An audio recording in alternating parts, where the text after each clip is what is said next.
ओम शांति। ये बाबा की 29 तारीख की साकार वाणी है। सार है मुरली का।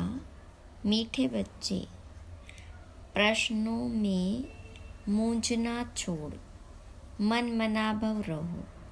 बाप और वर्षे को याद करो, पवित्र बनो और बनाओ।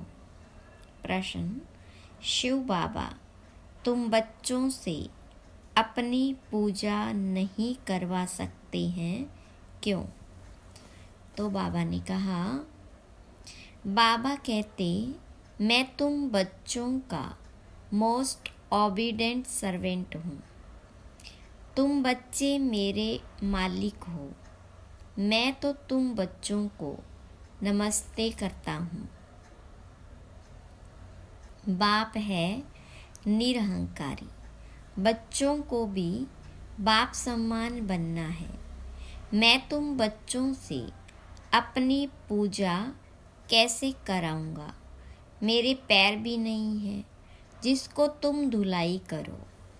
तुम्हें तो खुदाई खिदमतगार बन विश्व की सेवा करनी है। गीत: निर्बल से लड़ाई बलवान की। ओम शांति। निराकार शिव भगवानुवाच। शिव बाबा निराकार है और आत्माएं जो शिव बाबा कहती है वह भी असल में निराकार है। निराकारी दुनिया में रहने वाले हैं। यहाँ पार्ट बजाने के लिए साकार बने हैं। अब हम सबको तो पैर है, श्री कृष्ण को भी पाँव है, पैर पूजते हैं ना। शिव बाबा कहते, मैं तो हूँ ओबीडेंट, मेरे पैर है नहीं जो तुमसे पैर धुलाऊं व पूजा कराऊं। सन्यासी पैर धुलाते हैं ना, गृहस्थी लोग जाकर उनके पैर धोते हैं। मैं तो मनुष्यों के पैर तो मनुष्यों के हैं। शिव बाबा को पैर ही नहीं है जो तुमको पैर की पूजा करनी पड़े। यह है पूजा की सामग्री। बाबा कहते, मैं तो ज्ञान का सागर हूँ। मैं अपने बच्चों से कैसे पैर धुलाऊंगा? बाबा तो कहते हैं, वंदे मातरम। माताओं को फिर क्या कहना है? हाँ, खड़े होकर कहेंगे, शिव बाबा नमस्ते। जैसे सलाम वालेकुम कहते हैं, सो भी बाप को पहले नमस्ते करना पड़ता है। कहते हैं, आई एम मोस्ट ओबीडेंट, बेहद का सर्वेंट हूँ। निराकार और निरहंकारी कितना है, पूजा की तो बात ही नहीं। मोस्ट विलबेल चिल्ड्रेन जो मिल्कियत के मालिक बनते हैं, उनसे कैसे पूजा कराएंगे? हाँ, छोटे बच्चे बाबा के पांव पड़ते हैं क्योंकि बाप बड़ा है, परंतु वास्तव में मैं तो बाप बच्चों का भी सर्वेंट है। जानते हैं कि बच्चों को माया बहुत तंग करती है, बहुत कड़ा पार्ट है, बहुत अपार दुख अजुन आने वाले हैं। ये सारी बेहद की बात है, तब ही बेहद का बाप आते हैं। बाबा कहते, दाता मैं एक ही हूँ, अन्य किसी को भी दाता नहीं कह सकते। बाबा से सब मांगते हैं। साधु लोग भी मुक्ति मांगते हैं। भारत के गृहस्थी लोग भगवान से जीवन मुक्ति मांगते हैं। तो दाता एक हो गया, गाया भी हुआ है, सर्व का सद्गति दाता एक। साधु लोग जब खुद ही साधना करते हैं तो औरों को फिर गति सद्गति कैसे दे सकते हैं? मुक्ति धाम और जीवन मुक्ति धाम दोनों का प्रोप्राइटर एक ही बाप है। वे अपने समय पर आते हैं, एक ही बार, और सभी जन्म मरण में आते हैं, यह एक ही बार आते हैं। जबकि रावण का राज्य खत्म होना है, उसके पहले आ नहीं सकते। ड्रामा में पार्टी नहीं है। तो बाबा कहते हैं, तुमने मेरे द्वारा मुझे अब पहचाना है। मनुष्य नहीं जानते तो सर्वव्यापी कह दिया। अभी तो है रावण राज्य, भारतवासी ही रावण को जलाते रहते हैं, तो सिद्ध है रावण राज्य भारत में है, हम राम राज्य भी भारत में है। यह बातें राम राज्य स्थापन करने वाला ही समझाते हैं कि कैसे अब रावण राज्य है। यह कौन समझाते हैं? निराकार शिव भगवानुवाच। आत्मा को शिव नहीं कहेंगे, आत्माएं हैं सब शालिग्राम। शिव एक को ही कहा जाता है, शालिग्राम तो अनेक होते हैं। यह है रुद्र ज्ञान यज्ञ। वे ब्राह्मण लोग तो यज्ञ रचते हैं, उसमें एक बड़ा शिवलिंग और छोटे छोटे शालिग्राम बनाकर पूजा करते हैं। देवियों आदि की पूजा तो वर्ष वर्ष होती है, यह तो रोज मिट्टी के बनाते हैं और पूजा करते हैं। रुद्र का बड़ा मान होता है। शालिग्राम कौन है वह तो जानते नहीं। तुम शिव शक्ति सेना पतितों को पावन बनाती हो, शिव की पूजा तो होती है। शालिग्राम कहाँ जाए? तो बहुत मनुष्य रुद्र यज्ञ रच शालिग्रामों की पूजा करते हैं। शिव बाबा के साथ बच्चों ने भी मेहनत की है। शिव बाबा के मददगार हैं। उन्हों को कहा जाता है खुदाई खिदमतगार। खुद निराकार भी जरूर कोई शरीर में आएंगे ना। स्वर्ग में तो खिदमत की दरकार नहीं। शिव बाबा कहते, देखो यह मेरे खिदमतगार बच्चे हैं। नंबरवार तो है ना, सबकी पूजा तो कर न सके। यह यज्ञ भी भारत में ही होते हैं, ये राज बाबा ही समझाते हैं। वह ब्राह्मण लोग व सेठ लोग थोड़े ही जानते हैं। वास्तव में यह है रुद्र ज्ञान यज्ञ। बच्चे पवित्र बन भारत को स्वर्ग बनाते हैं। यह बड़ी हॉस्पिटल है जहाँ योग द्वारा हम एवर हेल्दी बनते हैं। बाबा कहते, मुझे याद करो। दे अहंकार पहला नंबर विकार है जो योग तोड़ता है। बॉडी कॉन्शियस होते हो, बाप को भूलते हो, तब ही फिर और विकार आ जाते हैं। यह योग निरंतर लगाना बड़ी मेहनत है। मनुष्य श्री कृष्ण को भगवान समझ उनकी पूजा करते हैं, परंतु वह पतित पावन तो है नहीं जो उनके पैर पूजे जाए। शिव तो है ही बिगर पाँव। वे तो आकर माताओं का सर्वेंट बनते हैं और कहते हैं बाप और स्वर्ग को याद करो तो फिर तुम 21 जन्म राज्य करेंगे। 21 पीढ़ी गाई हुई है और धर्मों में नहीं गाई जाती। किसी भी धर्म वाले को 21 जन्म स्वर्ग की बादशाही नहीं मिलती है। यह भी ड्रामा बना हुआ है। देवता धर्म वाले जो और धर्मों में मिक्स हो गए हैं वे फिर निकल आएंगे। स्वर्ग के सुख तो अपरम अपार है। नई दुनिया नए मकान में अच्छा सुख होता है। थोड़ा पुराना होने में कुछ न कुछ दाग हो जाते हैं, फिर रिपेयर किया जाता है। तो जैसे बाबा की महिमा अपरम अपार है, वैसे स्वर्ग की महिमा भी अपरम अपार है, जिसका मालिक बनने का तुम अभी पुरुषार्थ कर रहे हो और कोई स्वर्ग का मालिक बना न सके। तुम बच्चे जानते हो विनाश की सीन बड़ी दर्दनाक है। उनके पहले बाबा से वर्षा ले लेना चाहिए।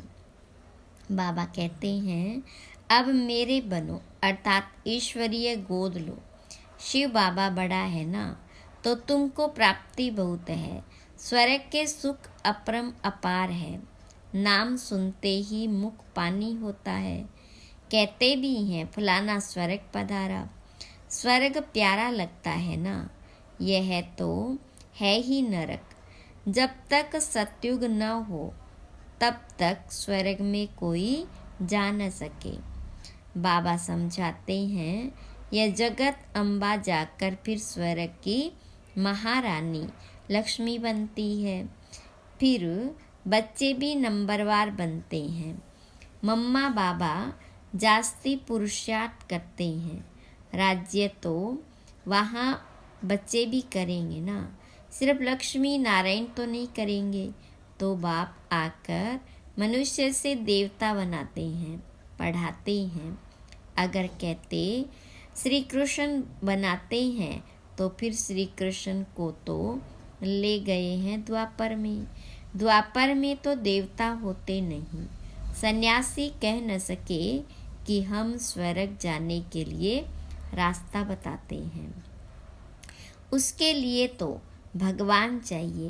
कहते हैं मुक्ति जीवन मुक्ति के द्वार कलयुग के अंत में खुलेंगे। यह है रुद्र ज्ञान यज्ञ। मैं हूँ शिव रुद्र और यह है शालिग्राम। यह सब शरीरधारी है। मैंने शरीर का लोन लिया हुआ है। यह सब ब्राह्मण है। ब्राह्मण बिगर यह ज्ञान कोई में होता नहीं, शूद्रों में भी नहीं। सतयुग में देवी देवताएं तो पारस बुद्धि थे, जो बाबा ही अब बनाते हैं। सन्यासी किसको पारस बुद्धि बना न सके। फल खुद पवित्र है, फिर भी बीमार हो पड़ते।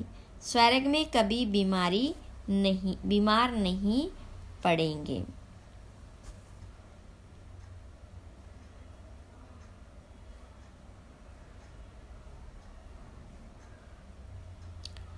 इसलिए बाबा कहते पूरा पुरुषार्थ करो।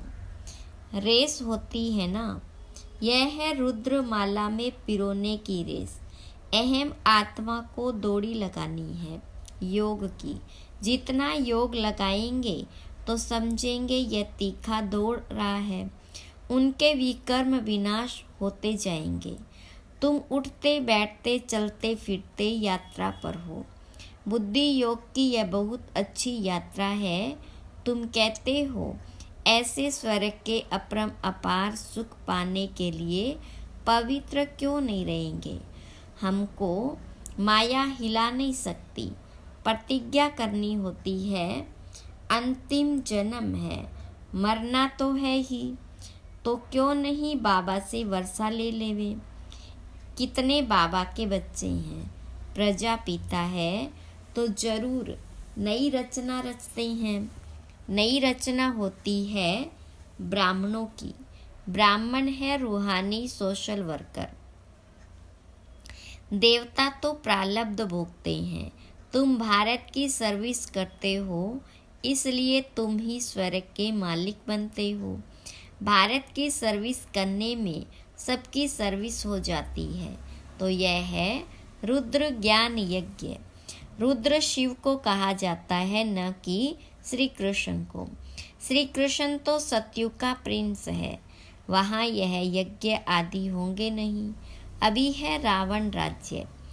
यह खलास होना है, फिर कभी रावण बनाएंगे ही नहीं। बाबा ही आकर इन जंजीरों से छुड़ाते हैं। इस ब्रह्मा को भी जंजीरों से छुड़ाया ना। शास्त्र पढ़ते पढ़ते क्या हालत हुई है। तो बाबा कहते अब मुझे याद करो। बाप को याद करने की हिम्मत नहीं है।